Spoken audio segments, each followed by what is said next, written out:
साथियों, अंधभक्ति किस हद तक आज समाज के ऊपर हावी है, चाहे सरकार उसको किसी तरीके की सुविधाएं दे या ना दे, शिक्षा की व्यवस्था करे या ना करे, स्वास्थ्य की व्यवस्था करे या ना करे, रोजगार की व्यवस्था करे ना करे, लेकिन आपके ऊपर कम से कम पुष्प वर्षा तो कर रही है। पुष्प वर्षा करने से आप खुश हो रहे हैं, आपको खुशी तो मिल रही है। कम से कम उस खुशी का आलम मुख्यमंत्री जी ने खुद अपने हाथों से दिया। इससे ज्यादा और क्या चाहिए।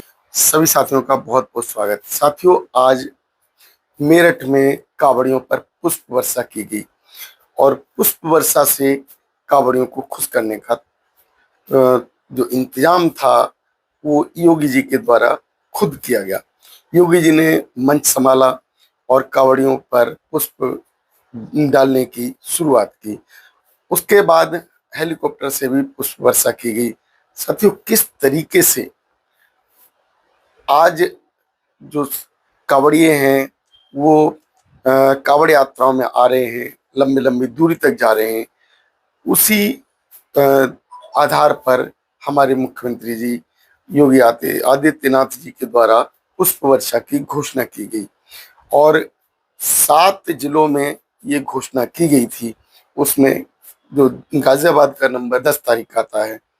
अब देखने की बात है कि जो सरकार आपको जॉब दे ना सके, जो सरकार आपको नौकरियां दे ना सके, जो आपको रोजगार की बात ना कर सके, जो आपकी शिक्षा के लिए व्यवस्था ना कर सके, शिक्षा पर खर्च ना कर सके, जो आपके स्वास्थ्य की व्यवस्था ना कर सके और स्वास्थ्य पर खर्च ना कर सके, वो सरकार आज कांवड़ियों पर करोड़ों रुपए लुटा रही है।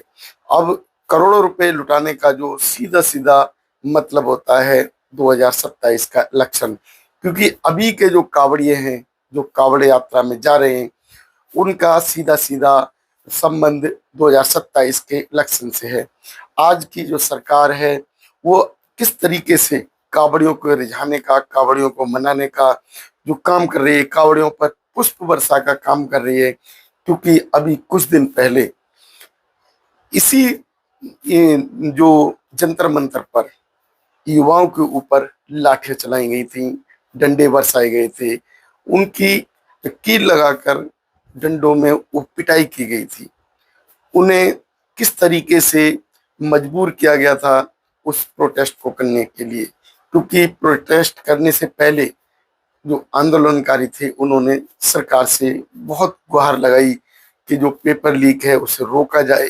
लगातार एक के बाद एक पेपर लीक होता गया और होते होते वो आंकड़ा 167 के करीब पहुंच गया।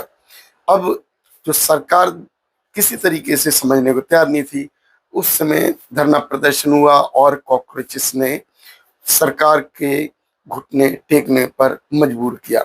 साथियों, अब जो रूठे हुए लोग, रूठे हुए परिवार जो बीजेपी सरकार से आज खुश कर दिए योगी जी ने। योगी जी ने मेरठ के अंदर जिस तरीके से पुष्प वर्षा की, पुष्प वर्षा के तुरंत बाद उसमें बीजेपी के नारे लगने लगे। और साथियों, देखा जा रहा है कि हमारे देश की आबादी अगर 80% से ज्यादा SC ST OBC की है, तो सोचिए उस स्थल पर जाने वाले लोग कितने परसेंट होंगे। क्योंकि ना तो क्षत्रिय जाते हैं, ना वैश्य जाते हैं, क्योंकि क्षत्रिय और वैश्य अपने काम को संभालते हैं और ब्राह्मण वो मंदिरों को संभालता है। तो अब वहां जाने वाला जो व्यक्ति वो शूद्र कोटि का आता है। शूद्र कहें तो SC ST OBC, यानी कि मुख्यमंत्री जी ने SC ST OBC के ऊपर जो पुष्प वर्षा की, पुष्प वर्षा से जो SC ST OBC समाज है वो खुश हो गया। उसके खुशी का ठिकाना नहीं रहा। अब उसे ना तो नौकरी चाहिए, ना रोजगार चाहिए, ना ही शिक्षा चाहिए, ना स्वास्थ्य चाहिए। साथियों, अब क्योंकि पुष्प वर्षा हो गई, वो जो भोले थे, भोले को जो है आज शिव का जो अवतार बता दिया, शिव का स्थान वहां बताकर खुश न की गई मंचों से। उन भूलों को खुश करने की जो सरकार की जो कवायद थी वो आज पूरी हो गई। अब मंच से 2027 के लिए भी बीजेपी की डिमांड आने लगी। सोचिए किस तरीके से आज युवा जो बहका हुआ है, युवा के साथ साथ वो लोगों के परिवार भी बहके हुए हैं, बुजुर्ग हैं वो भी बहके हुए हैं। वो भी नहीं बच्चों का भविष्य समझ रहे हैं, क्योंकि जो सरकार आपकी शिक्षा पर काम नहीं कर रही, शिक्षा पर खर्च नहीं कर रही, जो सरकार आपके स्वास्थ्य पर काम नहीं कर रही, स्वास्थ्य के ऊपर खर्चा नहीं कर रही।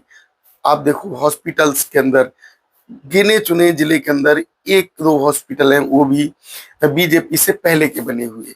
अभी बीजेपी के आने के बाद कई हॉस्पिटल जो गिनती में नए नहीं आए। तो सोचिए किस तरीके से हम बीजेपी के वाह वाह कर रहे हैं, किस तरीके से बीजेपी के लिए नारे लगा रहे हैं। आज हमारे देश की स्थिति ठीक उसी अपंग की तरह है जिसके पास अपने पैर नहीं होते, जिसके अपने हाथ नहीं होते, बोलने के लिए उसकी जीभ नहीं होती, और कान सुनने के लिए केवल वो दूसरों की आवाज सुन सकते हैं। सोचिए आज हमारे देश का जो तमाम युवा, जिसे करोड़ों की संख्या में कह सकते हैं, वो आज पूरी तरीके से भटका हुआ है। देश के अंदर किस तरीके से युवा अपनी सोच खो बैठा, किस तरीके से युवा की सोच होनी चाहिए उस पर पाबंदी लगी, और सरकार ने बोलने पर चालने पर मजबूर किया। और युवा अब जब जो है कॉकरोचेस की तरह निकल कर बाहर आया, उसके बाद अचानक ये कावड़ आ गया, यानी कि सावन का महीना। इस कावड़ के महीने ने वो सारे करे कराए पर पानी फेर दिया। आज जो कॉकरोचेस, जो युवा और लोगों के परिवार के व्यक्ति बुजुर्ग जो कि बीजेपी की बुराइयां कर रहे थे, आज वो बुराइयां सारी अच्छाई में बदल गई। आज देश के अंदर जो हालात हैं वो बद से बदतर हैं, क्योंकि कहीं भी देखा जाए युवा को जॉब नहीं मिल रही। जो बच्चे पढ़ लिख जा रहे हैं उनको जॉब नहीं मिल रही, और जो बच्चे पढ़ने लिखने में असमर्थ हैं उन्हें स्कूल नहीं मिल पा रही, उनके व्यवस्थाएं नहीं मिल पा रही, सरकार उनको सुविधाएं नहीं दे पा रही। सोशल मीडिया पर देखा जा रहा है किस तरीके से मिड डे मील में पानी परोसा जा रहा है और सरकार उस पर एक्शन नहीं ले पा रही, क्योंकि जो सरकार के आदमी वही ठेकेदार हैं, रिश्ते नाते वाले वही व्यक्ति वो ठेका संभाल रहे हैं। तो सरकार किससे कहे। आज की जो स्थिति वो बद से बदतर होने का सबसे बड़ा कारण है, क्योंकि हमारी सरकार वो हमने खुद अपंग बना दिया। हमने उस सरकार को इस हालत में लाकर खड़ा कर दिया कि आप मोदी मोदी चिल्लाते रहो, योगी योगी चिल्लाते रहो, लेकिन आप ना तो डिमांड करो हक की, ना अधिकार की, ना रोजगार की। आप शिक्षा की भी डिमांड ना करो, लेकिन आप मोदी मोदी करते रहो। आपको कोई भी किसी तरीके से कोई भी परेशान नहीं करेगा।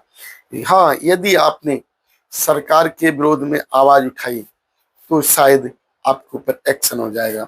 यही आज हालात मेरठ के अंदर देखे गए।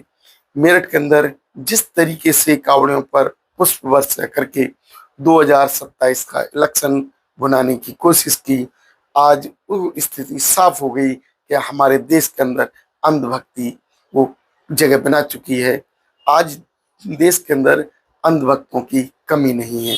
साथियों, आप लोगों की क्या राय बनती है हमारी इस वीडियो पर, अवश्य बताएं। यदि आप लोग सहमत हैं तो वीडियो को लाइक और शेयर करें। धन्यवाद।